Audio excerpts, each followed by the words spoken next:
Hello, solvers! Welcome back to another session of conferences. My name is Carolina Torres, and today I will be introducing you to a very interesting and important topic, which is how to organize your ideas in English using connectors. So, when we speak or write in English, our ideas don't work alone, they need connections. These connections are called connectors or linking words, and they help our message sound clearer, more logical, and more natural. Without connectors, our English can sound like a list of ideas, and with connectors, it sounds more like a conversation. So, first of all, what are connectors?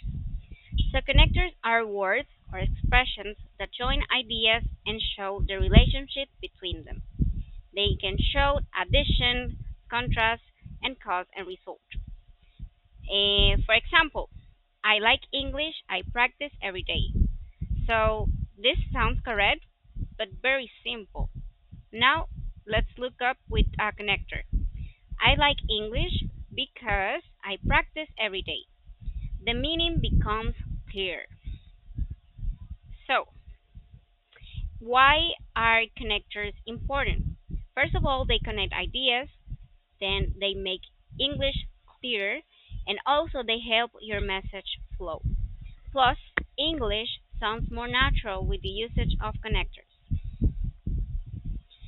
So, connectors of additions.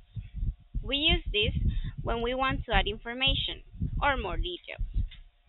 Common connectors for addition are and, also, to, and in addition. Here we have some examples. First of all, I study English and French. So here we add in more details. I also watch videos. I like reading too. In addition, I listen to podcasts. So one tip for your students is that we use also in the middle of a sentence and to at the end of a sentence. But they mean the same thing. Now we're going to look up to connectors of contrast, and these connectors show difference or opposition. One of the common connectors are but, however, and although.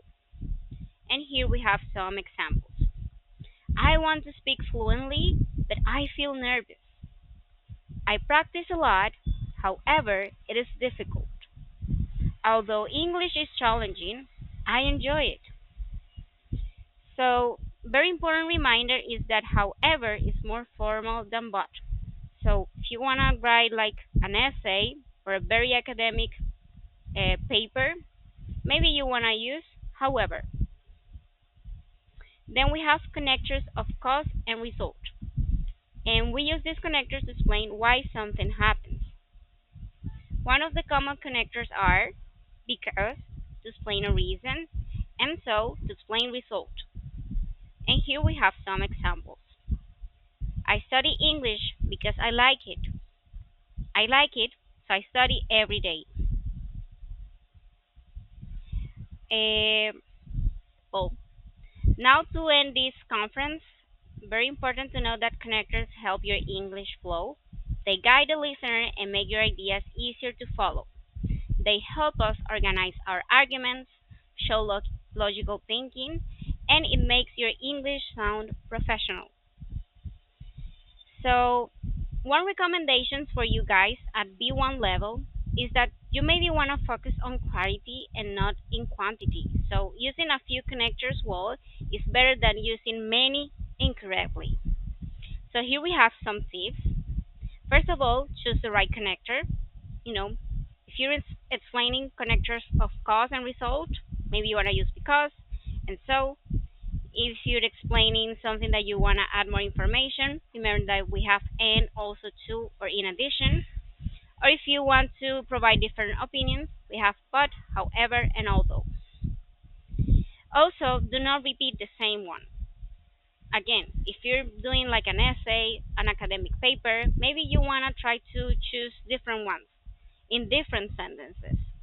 And finally, do not use informal connectors in formal context. Remember the ones that I told you before. So, however, this is a formal one, but is an informal one. And that will be pretty much it. Thank you so much for your attention, and I hope this lesson is very important for you and you put into practice this new topic. Bye bye.